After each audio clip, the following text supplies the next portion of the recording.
a gente ouviu, né, falando um pouquinho sobre as famílias e quanto é importante nós, como os parlamentares, também aqui, como os 17 vereadores, na atuação. Porque, como foi dito pelo Rodolfo e algumas palavras pelo Marcelo, também pelo secretário, como a saúde envolve, né, a estabilidade das famílias, como o esporte envolve a estabilidade das famílias, né, a educação, né, envolve o financeiro, não a violência, né, a vida social, né, como que uma família vai ter a sua vida social, né, o seu momento com os filhos, em família, numa praça, se uma praça não estiver bem cuidada, não estiver iluminada, não estiver segura para ir à noite, após o horário de trabalho, como uma criança, né, vai praticar um esporte numa quadra onde talvez no horário que ela possa estar praticando não esteja em condições, né, ou a praça, ou nenhum horário a praça esportiva esteja em condições, como nós podemos cuidar da saúde das pessoas se estiver em um posto, em aonde for buscar a saúde, não tiver, né, ali para ser atendido.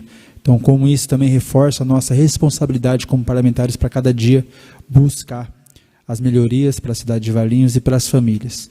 Em especial, também parabenizar, né, tive o prazer, né, e o privilégio de já estar no mandato, sábado fez 1 ano que eu estou no mandato, mas de estar no mandato quando foi assinado pelo Executivo dos Famílias Fortes, né. A gente tem visto o trabalho da Secretaria de Assistência Social, toda a equipe, colocando em prática, porque do nada adianta a gente não colocar em prática. E, infelizmente, nós não temos tantas mãos, tantos braços para continuar o trabalho, expandir com mais agilidade pela cidade, mas nós sabemos que o trabalho sendo feito e uma hora a gente vai conseguir colher grandes, né, situações de famílias fortes. Mas eu quero só, como foi dito que a família está no centro, né, das políticas públicas do Executivo, né, deste mandato, eu só queria também que pudéssemos, né, qualquer um dos palestrantes, até para a gente poder levar para casa, nós, parlamentares e participantes, porque isso foi falado da gente intervir, né, nas ações das famílias, quando a gente descobre algumas situações. Mas como nós podemos intervir, né? Às vezes a gente fica, como parlamentar e até como cidadão, porque a gente descobre ver famílias com a vida social, financeiro, talvez ali falta de alimento, ou talvez um pouco de mais de empenho para a educação do filho, ou talvez ali, né, uma necessidade de que, uma coisa simples, a saúde, não precisamos levar, mas sim, talvez para a criança, para o adolescente, para que não traga problemas futuros, precisaria ser tratado o quanto antes, saúde mental, outros tipos de situação. Como a gente poderia intervir, né? Eu acho que a gente, como parlamentar, às vezes a gente tem a vontade, vê situações, né, talvez do Conselho Tutelar, ou talvez nós, talvez da Secretaria de Assistência Social, ou como mesmo cidadãos, né, de comunidades ou de igrejas.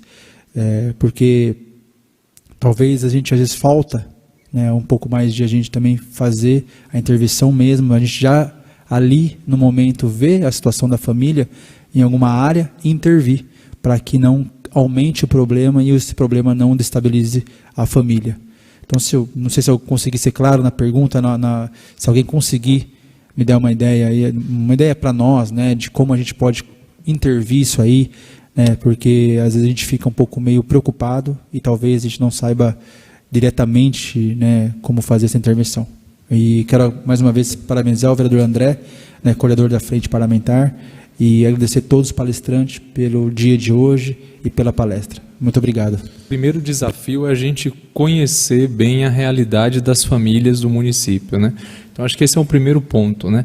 Tem vários, como a gente falou, a gente tem a atuação da política familiar, ela é em vários âmbitos, né?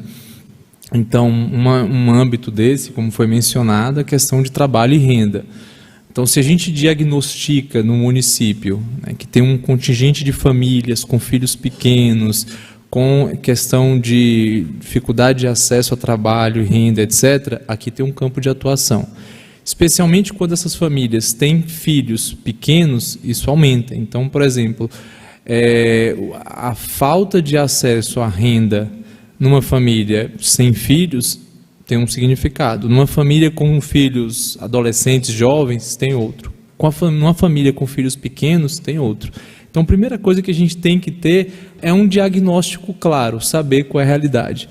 Depois a gente vai identificando. Então, por exemplo, uma questão de trabalho e renda, por exemplo, é uma questão tem a ver com a saúde mental, mas tudo isso implica a gente conhecer a realidade das famílias. Então, esse é um primeiro campo, porque para a gente atuar, a gente tem que saber qual é a realidade. Então, por exemplo, no nosso caso, por que o esforço com um programa de educação parental, né, com um programa de desenvolvimento de habilidades parentais?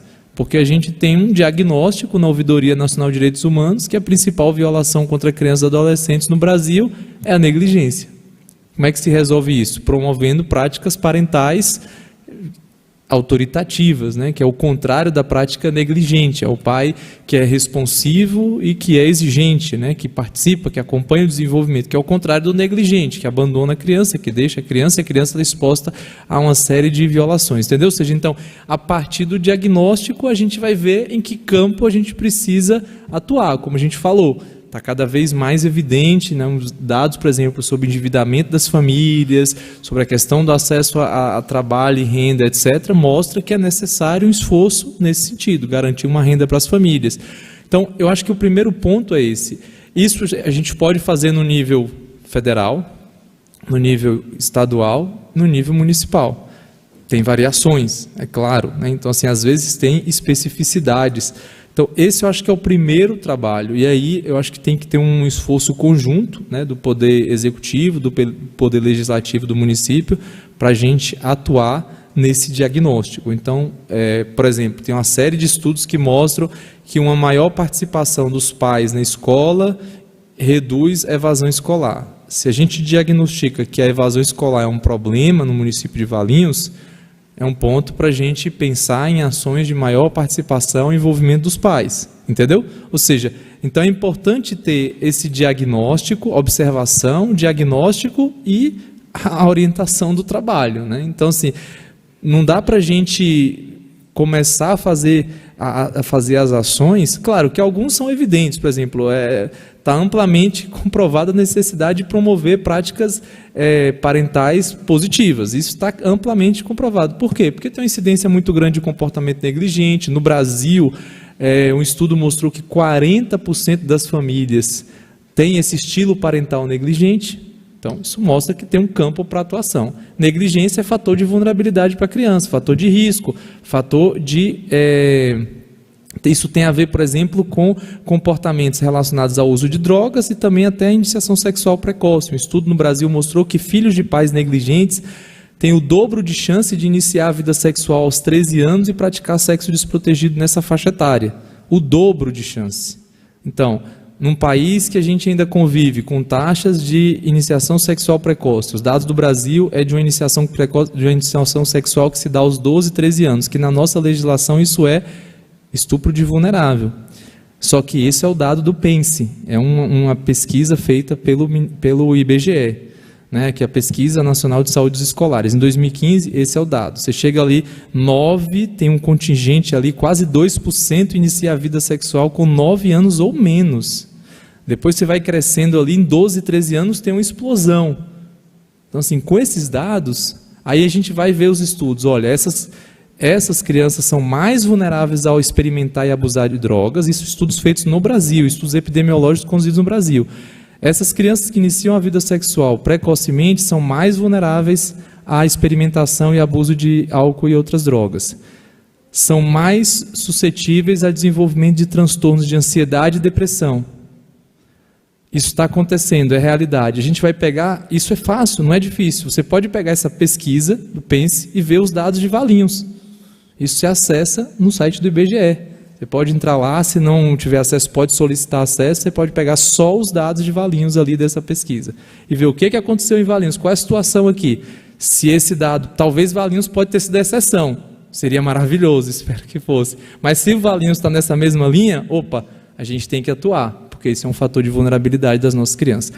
Então, é importante ter essa atuação para a gente identificar e mapear nesse cenário amplo das políticas familiares, como o documento que o Family Talks colaborou aí, nesse campo amplo, quais dessas a gente vai fazer? Porque a gente sabe que os recursos financeiros e humanos são limitados e as demandas são infinitas.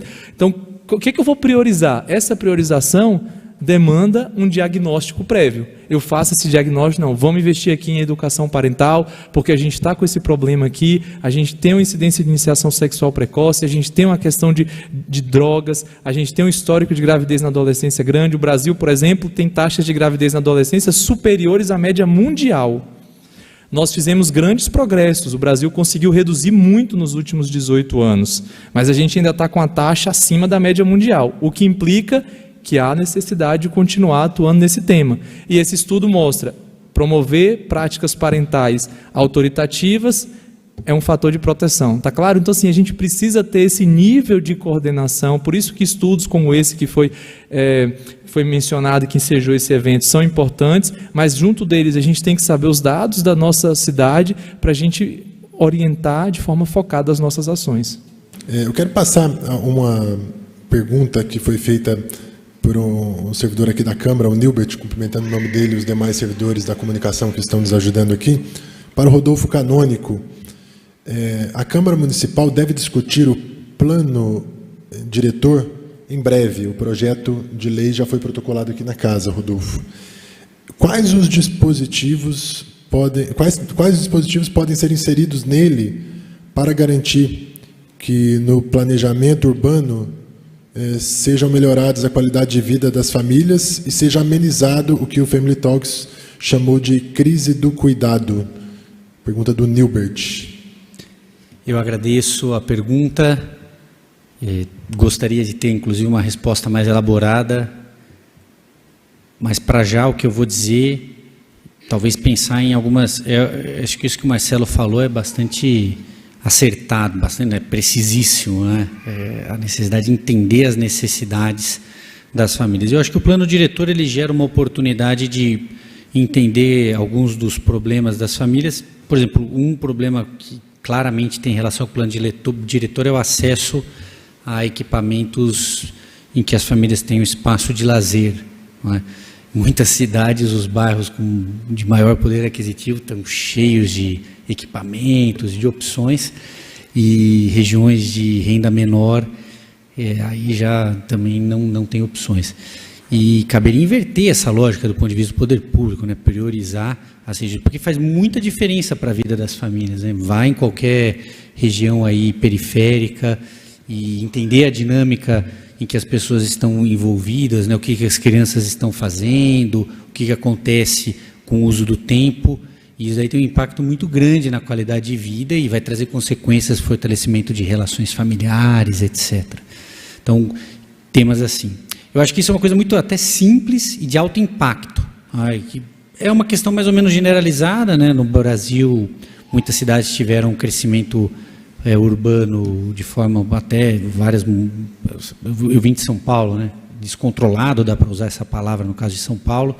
Então, não todas as cidades são assim, mas de fato em São Paulo sim, e traz vários desafios urbanísticos. Eu diria que acesso a equipamentos de lazer seria uma questão importante, e olhar questões de mobilidade, né? E quando eu falo mobilidade, é a disponibilidade de equipamentos públicos nos locais em que as famílias precisam, né? E não no local, mais do que no local que é possível fazer, porque essa demanda ela tem que estar casada com a possibilidade da família. Então, equipamento público desde um centro de educação infantil até alguma instituição, centro-dia, né, para cuidado de idosos, e ter essa previsão, né? Então, acho que seriam questões para se olhar. Para já o que eu teria para dizer isso, nós é isso, né? A amplidão de temas de família que dá para ser abordada é muito grande, então até eu entendo isso até como uma provocação para aproveitarmos para aprofundar sobre o estudo de planos diretores e como que poderíamos ter uma abordagem. E até tem um artigo, eu lembrei agora, de um parceiro nosso, o professor Wilson Levi.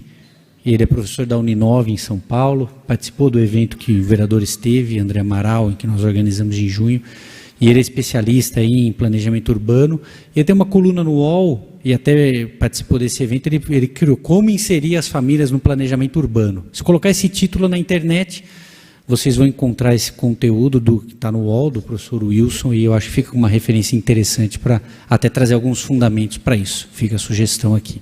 Eu agradeço. Aqui eu represento a Casa da Advocacia de Valinhos, mas principalmente a Casa da Cidadania de Valinhos, né?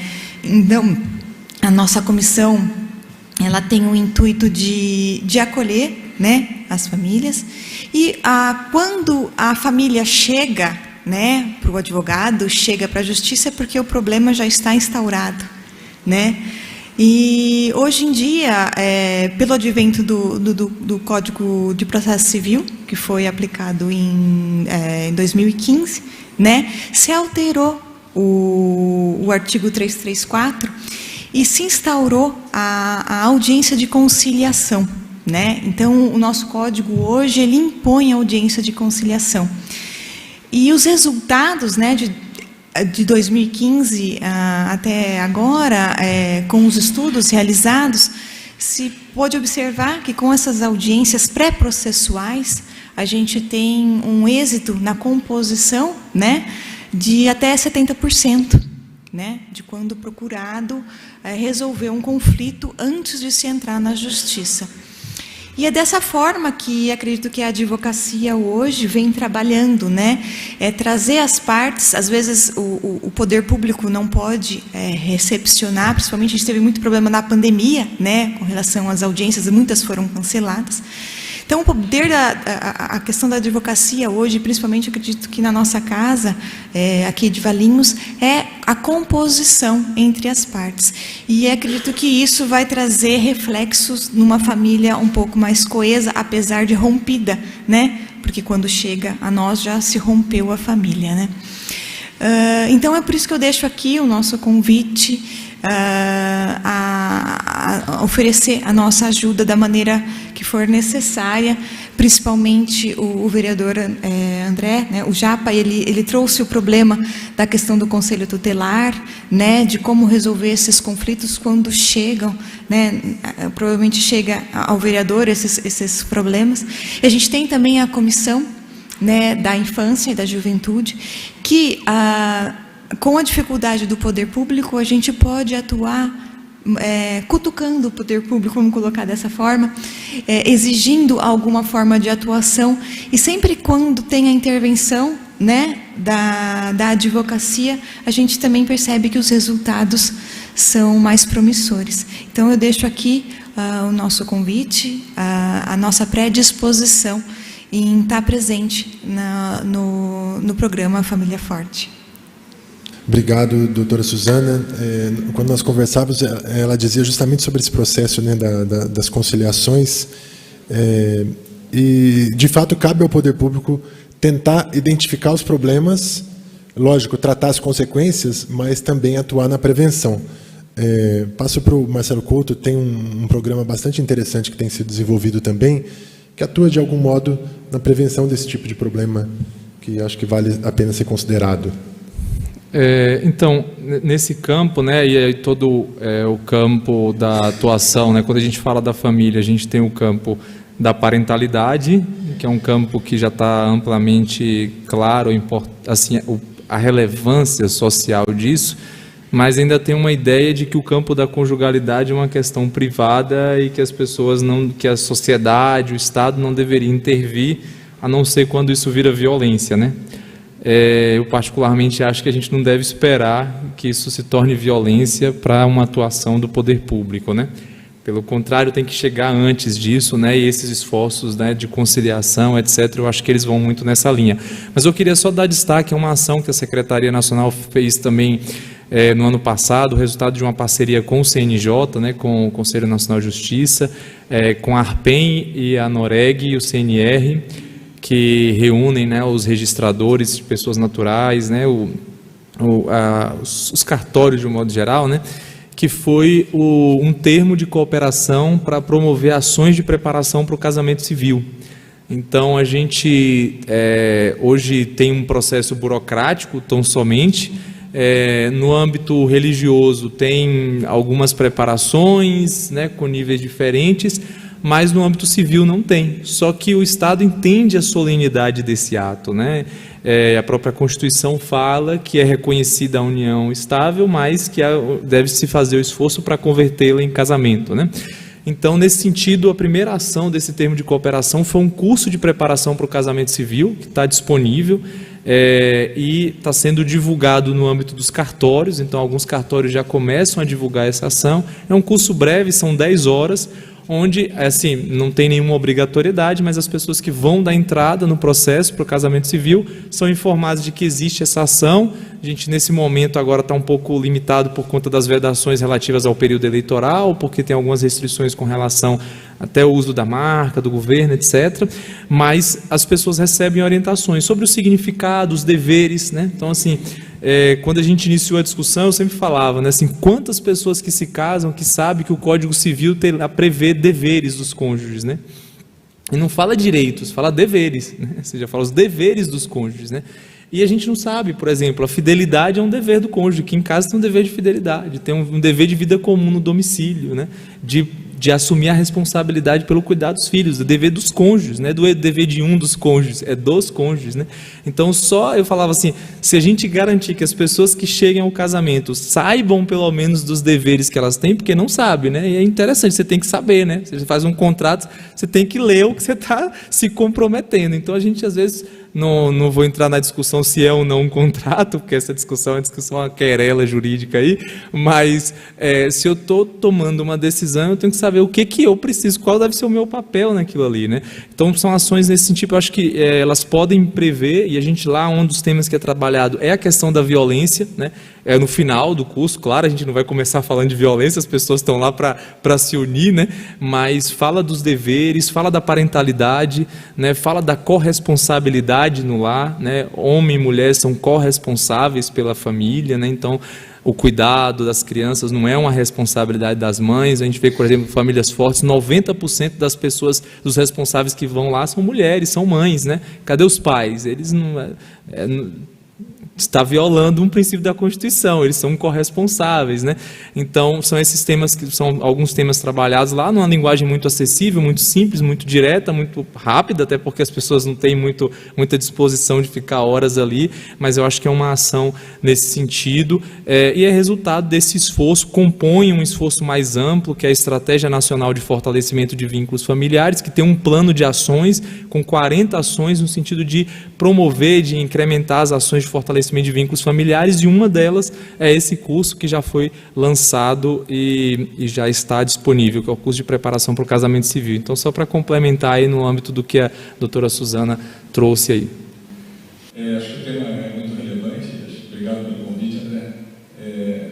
Eu só queria trazer um tema adicional para todos nessa discussão, é que eu fico pensando nessa perspectiva de ciclos de vida nas gerações familiares, né? Eu um dia já fui criança, todos aqui também já foram, um dia teremos crianças, já tive as minhas, que vão ter as suas, né?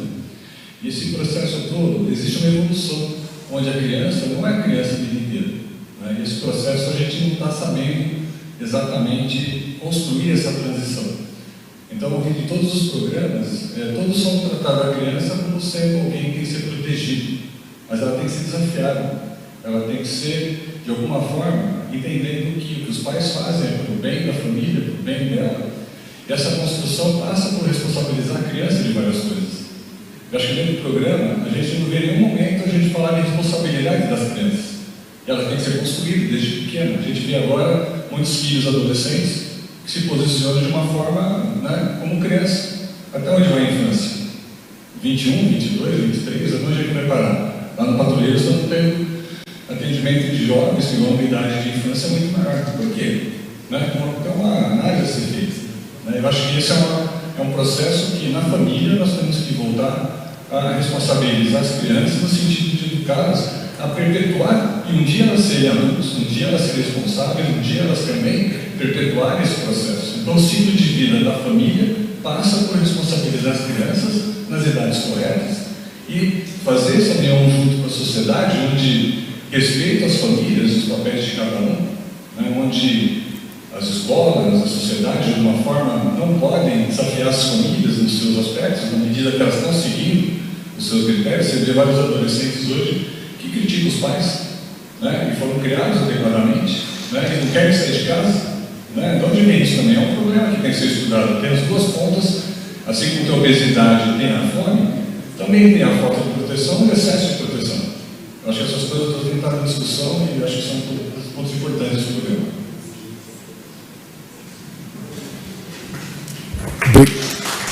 Obrigado, Erwin, pela contribuição. Vou passar para o Marcelo Couto. É muito importante a sua consideração, né? E o programa trata também, para quem não conhece o programa Famílias Fortes, que foi apresentado aqui um pouco do programa, é um programa destinado à educação de pais e responsáveis por adolescentes de 10 a 14 anos, justamente na base amor e limites, né? Responsividade, como falou Marcelo Couto, e exigências. Então, é um programa que trabalha disso, mas eu vou passar para o Marcelo falar um pouquinho mais de como isso se dá no programa. Então, obrigado pela pergunta. De fato, esse é um tema muito importante, né? O programa ele tem um rol de temas, é um programa bastante estruturado, e o primeiro tema dos pais é amor e limites, né? Então, os pais começam falando disso, né? De equilibrar esses dois pesos da balança, ser um pai afetuoso, mas ser um pai também exigente, que estabelece regras, que cobra o cumprimento dessas regras, né? E isso não é contraditório. Então, a primeira reunião é mostrar para os pais que isso não é uma contradição e que eles devem equilibrar essas duas coisas, que ser um pai afetuoso, que participa, que ouve, não significa ser um pai que não exige, que não cobra o cumprimento das regras. E o contrário também é verdadeiro, né? Então, assim, não é nenhum comportamento permissivo ou indulgente, nenhum comportamento autoritário. O permissivo é aquele que ouve, que participa, que valoriza, mas que não exige nada. O autoritário é aquele que só exige, mas não ouve, não dá atenção, não participa, etc. Então, esse é o primeiro tema. Os filhos começam falando sobre ter metas e sonhos. Então, eles fazem um mapa dos sonhos dele, justamente nesse sentido de se desenvolver. O que é que eu penso para o meu futuro, em termos de saúde, de estudos, amizade e de família? Então, eles desenham um mapa no primeiro encontro, depois no primeiro encontro da família, porque, primeira hora, os pais ficam num ambiente, os filhos ficam em outra. No segundo, eles se juntam numa mesma sala. É interessante, o filho desenha um mapa dos sonhos dele, como que ele pensa o futuro, e o encontro dos pais é os pais ajudarem os filhos a entender que passos concretos eles devem dar para atingir aquelas metas e sonhos.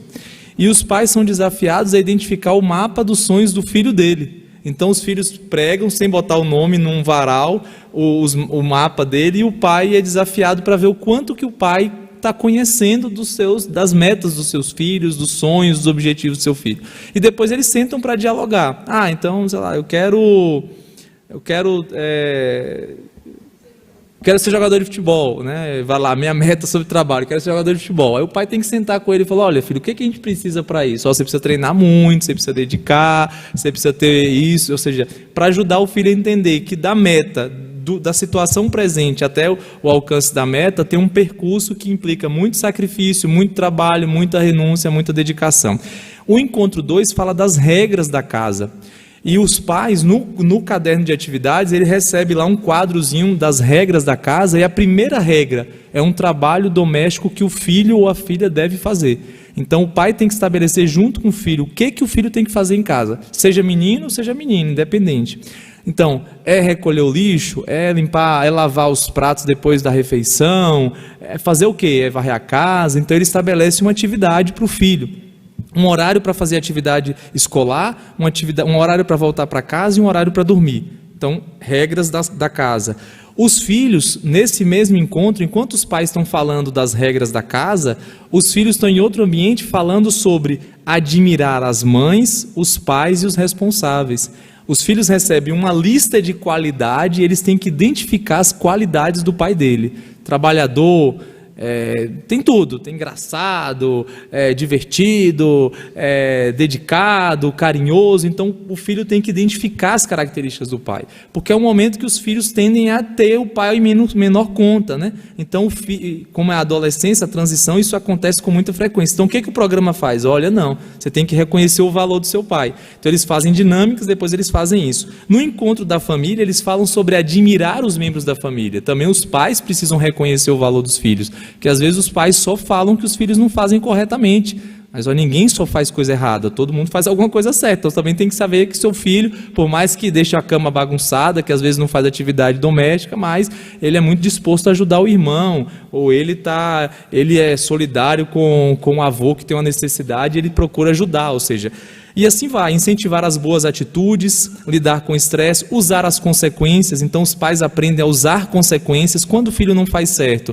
Como é que você usa consequências? Os filhos têm um encontro sobre seguir as regras, então o programa está pensando justamente nesse desenvolvimento integral, nessa responsabilidade dos filhos, para que eles desenvolvam a liberdade com a responsabilidade, né? Então esse é o objetivo do programa, e é isso que a gente vê, por isso que as consequências do programa tem sido o quê? Maior engajamento dos filhos na escola, maior participação dos pais na educação dos filhos. Esses resultados são consequências desse caminho percorrido. Também esse menor envolvimento das crianças, os próprios adolescentes na pesquisa que a gente fez relatam que eles estão menos agressivos, tanto em casa quanto na escola. Olha o benefício que isso pode gerar. Se a gente chegar a isso a um número grande de famílias aqui em Valinhos, se isso que está acontecendo na pesquisa, mostrando os adolescentes relatando, eu estou menos agressivo com meus pais, eu estou menos agressivo na escola.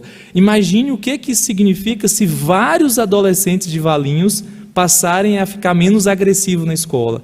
Claro que a escola vai ganhar, os professores vão ser menos vítimas de agressões, vão ter mais condições de trabalhar, ao invés de se defender dos alunos, vão cooperar mais com eles, não vão se preocupar em se defender, ou seja, o resultado disso vai ser o quê?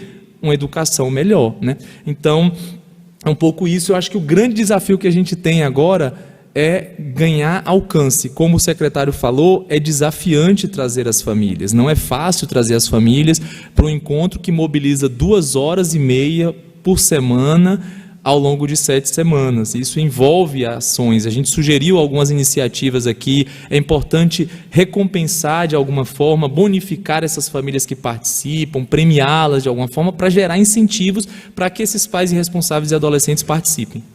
Eu sou o Fábio Marcelino, representante do Ministério das Famílias da SCC da Universidade de Campinas, mas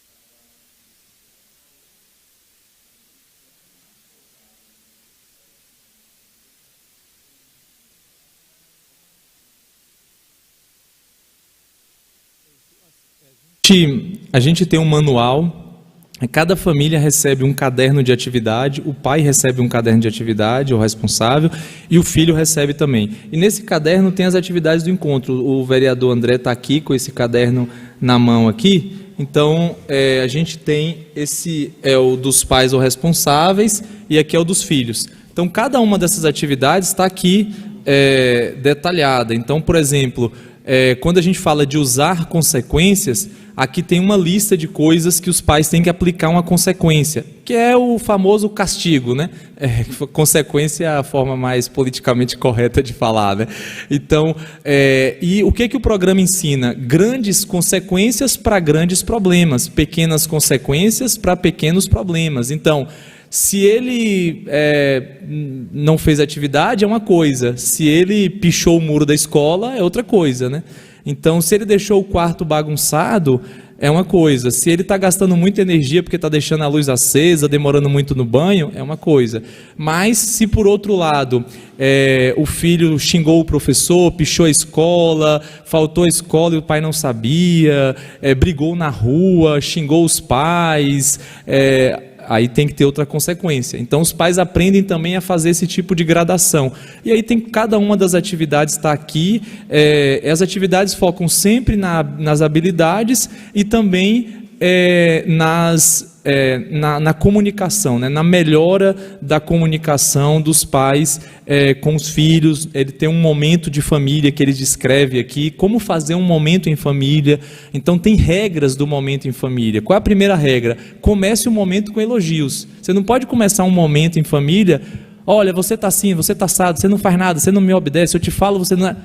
Aí o filho não vai querer participar do próximo, né? É igual reunião na escola. Você chega na reunião na escola do seu filho e o cara só fala, seu filho não faz atividade, seu filho está me tratando, seu filho está conversando demais. Não sei o quê. Aí daqui a pouco, daqui a 2 meses, tem outra reunião.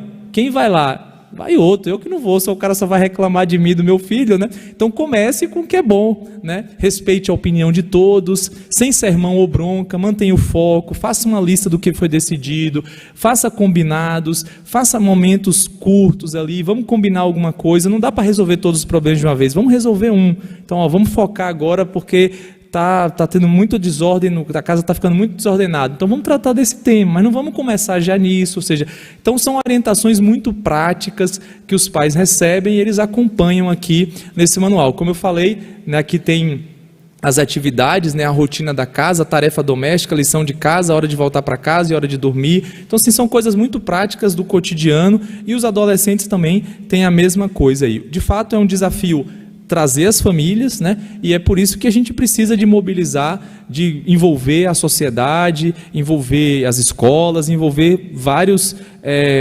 públicos interessados, né, nesse bem, nesse desenvolvimento da família, para que as famílias que mais precisam, né, cheguem. É o que eu falo, às vezes qual o desafio? É trazer a família que mais precisa, né? Eu dou sempre esse exemplo, né? Se a gente vai fazer uma coisa, vamos fazer uma ação de vida saudável na praça, quem vai? Quem já quer ter uma vida saudável, né? O sedentário não vai, ou seja, o cara que já faz a caminhada no dia, ele vai lá na praça, né? Porque ele já tem uma predisposição para isso. Quando você faz um programa para fortalecer a família, quem está preocupado com a família vai com mais facilidade do que aquele que não está levando muito a sério a família. Qual o desafio para a política pública? É trazer as famílias que mais precisam. Para isso é preciso convidar, é preciso premiar de alguma forma, tem que pensar várias estratégias e isso o poder público precisa sim do apoio da sociedade civil para que isso aconteça concretamente.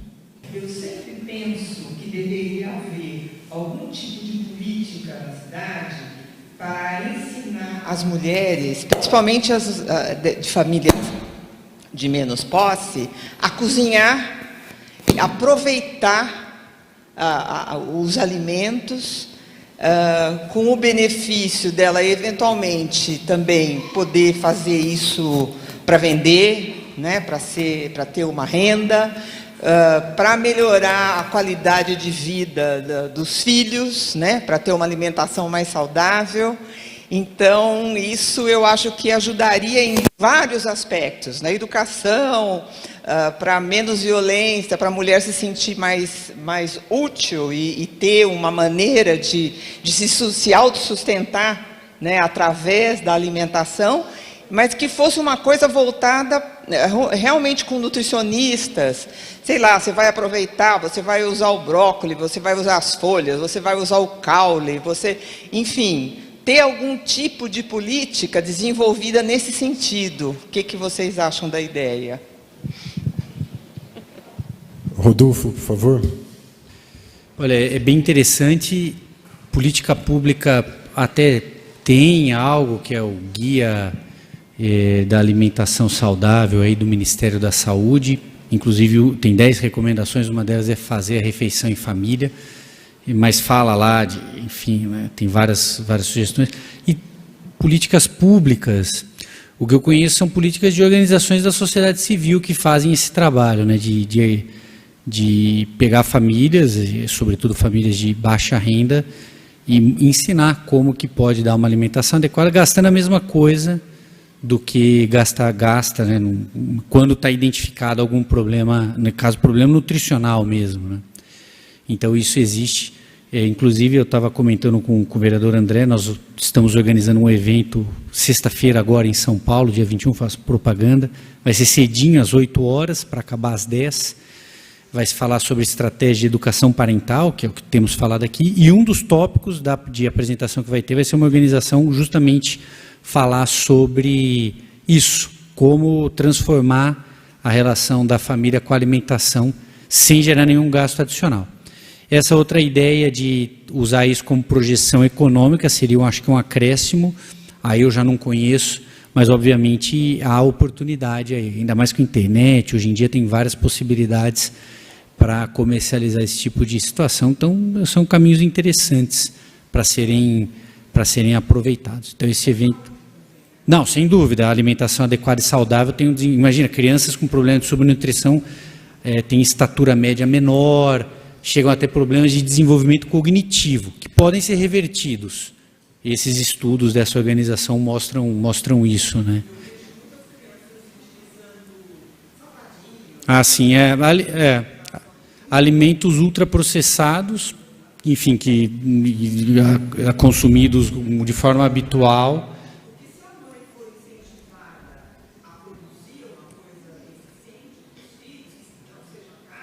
Sim.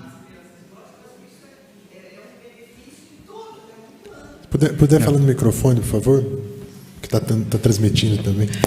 Então, eu acho que se isso for feito, não só o benefício da comida saudável, como eu vejo, às vezes, eu estou no supermercado, eu estou vendo as mães ali comprarem salgadinho, não sei o que, esses alimentos ultraprocessados, tiquinitos e não sei mais o que, umas coisas horrorosas. Quer dizer, eu particularmente não gosto, né? Mas, enfim, eu acho que é uma coisa muito útil para a saúde, né? Isso vai dar economia na saúde, vai ensinar, quer dizer, só tem benefícios. Então, eu acho que é um tema que deveria ser explorado, né? Eu sempre tive esse sonho. Eu gosto muito de cozinhar, então eu fico às vezes pensando, puxa, né, quando eu vou fazer, sei lá, eu comprei carne moída, então eu faço panqueca recheada, faço bolo de carne, faço um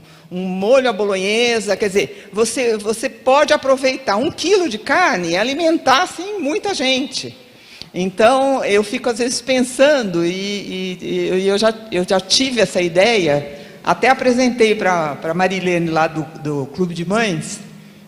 Ela falou, puxa, Sandra, e a gente podia inclusive ter uma horta, né, aqui no parque, para plantar, enfim, incentivando esse tipo de coisa, entendeu? Das pessoas também cultivarem em casa, né, enfim. Eu acho que é uma coisa que valeria a pena investir, sob todos os aspectos. Aí fica a ideia. Sobre isso, doutora Sandra, eu acho que é muito interessante. Tem o programa de transferência de renda das Filipinas, que é tipo o Auxílio Brasil das Filipinas. Ele tem uma condicionalidade que nós não temos aqui.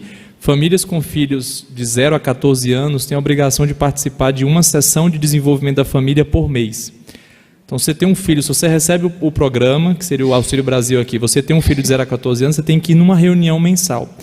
E foi feito um estudo do Banco Mundial para avaliar a efetividade dessas sessões de desenvolvimento da família, e um dos resultados foi isso. As famílias que participaram mais das sessões de desenvolvimento da família, um dos dados é que reduziu a questão da desnutrição, subnutrição e dos problemas de crescimento das crianças. Por quê? Porque um dos temas trabalhados nessas sessões era a questão da alimentação saudável. Nesse âmbito da lei que instituiu o Auxílio Brasil, como eu falei, que tem um programa Criança Cidadã, que prevê a obrigatoriedade dos pais de frequentarem, seria um tema muito interessante, porque a lei obriga parentalidade e cuidado na primeira infância. Cuidado implica alimentação, né? Uma criança, alimentação é decisivo para uma criança na primeira infância. Então, eu acredito e espero que nessas sessões, né, nessas reuniões, um dos temas a ser abordado seria isso aí, e eu acho muito importante. Eu conheci um projeto em Salvador chamado COF, Centro de Orientação da Família. Era uma equipe multidisciplinar que atendia mães de crianças que estavam matriculadas numa creche na região do subúrbio ferroviário de Salvador, e era uma equipe formada por um psicólogo, um assistente social e um nutricionista. E as mães iam buscar as crianças na creche no final da tarde, e elas eram atendidas por essa equipe. E uma das coisas que as mães aprendiam, então, assim, tinham os temas que elas tratavam, né? Então, cada mãe era atendida num dia por um desses profissionais, né? Então, ela ficava ali um tempo antes de pegar a criança. E um dos temas era isso, a utilização dos alimentos, a alimentação saudável, e eles tiveram uma incidência muito grande, porque as famílias usavam mal o recurso que tinham, né? Não é porque elas não tinham dinheiro para dar alimento para os filhos, mas é que elas usavam esse recurso de forma inadequada, transformava uma das principais mudanças, as mães pararam de, assim, muitas mães gastavam muito dinheiro comprando um danoninho, né? E elas aprenderam que você podia usar aquele dinheiro com alimentos muito mais saudáveis, custando muito menos e promovendo a saúde das crianças. Boa noite a todos. Na verdade, só queria complementar a fala da doutora Sandra em 2 aspectos. No passado, quando a assistência social tinha uma outra configuração, nós tínhamos uma divisão que chamava capacitação profissional e geração de renda, e nós tínhamos um curso desse que ensinava as famílias, né, na reutilização dos alimentos, na escolha dos alimentos, a utilizar as cascas dos alimentos para fazer doce, para complementar, né? Então, nós tivemos essa experiência no município e foi bem importante, mas depois, com a política de assistência social se estruturando, né, em relação à tipificação nacional, a gente deixou de ter esse papel dentro da política de assistência social. Mas, ao mesmo tempo, nós estamos no município discutindo a questão entre a relação da assistência social e a questão da política de segurança alimentar. Se a gente for estudar a política de segurança alimentar, ela trabalha todos esses aspectos, né? E ela é extremamente ampla, né? Quando a gente começou a pensar nela, a gente pensou em relação ao fornecimento de alimentos, cesta básica, né, para as pessoas, mas quando a gente vai estudar, a gente percebe que ela é extremamente ampla, uma política ampla, que ela conta com a orientação nutricional, trabalho com as famílias, com as comunidades, fazer hortas comunitárias, ensinar a comunidade a cuidar das suas hortas, a utilização dos alimentos, até em relação a preço, precificar se for vender. Então, ela entra também a questão da alimentação escolar, que o André colocou aqui, né, da utilização dos alimentos produzidos no próprio município para utilização na merenda das crianças, nas escolas do município. Então, fecha-se um ciclo, né? Você produz aqui, você utiliza aqui, você ensina aqui. Então, assim, é uma questão importante que trata esse aspecto e que eu acredito que vai ajudar também, né, nesse olhar que a gente tem para a família. E também gostaria de, para finalizar, só deixar as formas de acesso ao Departamento de Desenvolvimento e Fortalecimento da Família. Não sei se é possível colocar lá, está em cima lá. Ó. Ali está o endereço, onde fica a localidade, se alguém quiser até o local para conhecer. O telefone está fixo, mas ele também é o WhatsApp para você mandar a mensagem. O e-mail é o departamento-da-família@valinhos.sp.gov.br e o horário de atendimento das 8 às 16 horas. Aproveitar esse momento para as pessoas que estão assistindo a TV Câmara, as pessoas que estão vendo pelas redes sociais, está à disposição para poder conhecer melhor todo o trabalho desenvolvido. Muito obrigado. Um ambiente tão propício para esse debate, isso serve até como exemplo, né? Nós temos contato com gente de muitas cidades do país e essa realidade aqui ainda não está presente em muitos lugares. Então é uma grande alegria ver que o debate já está nesse nível de maturidade, as políticas públicas estão se estruturando. É um modelo mesmo para várias outras cidades. Fico muito honrado em participar desse momento. Reforço o convite para quem tiver disponibilidade de aprofundar nesse debate e participar desse evento em São Paulo, agora no dia 21, na sexta-feira. É um evento das 8 às 10 da manhã, chama Compromisso pela Educação Parental no Brasil. Vai reunir algumas dezenas de organizações da sociedade civil para dialogar sobre esse tema, trazer experiências e lançar um projeto de atuação para 2023 a respeito desse tema, que obviamente inclui o escopo do programa Famílias Fortes, mas outros também, né? E quem quiser seguir nossas redes sociais, fica o convite, né? family.talks, vocês acham no Instagram e daí chega nos nossos outros canais. Muito obrigado. Agradeço ao vereador André, à Frente Parlamentar pela Vida e pela Família, o vereador Alexandre Japa, todos envolvidos, também a Secretaria Municipal de Assistência Social, pela dedicação no trabalho aí na implementação do programa.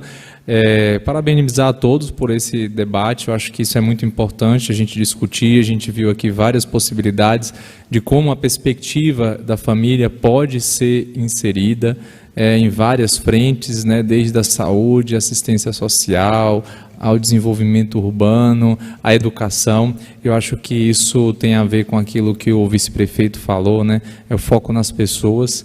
e essas pessoas estão nas famílias, né? Então, parabenizar mais uma vez pela iniciativa, dizer que é uma alegria para nós podermos colaborar com isso, e faço votos de que vocês levem adiante tanto o debate quanto esse esforço para implementar ações concretas de promoção, de apoio às famílias como base para o desenvolvimento das nossas sociedades. Muito obrigado.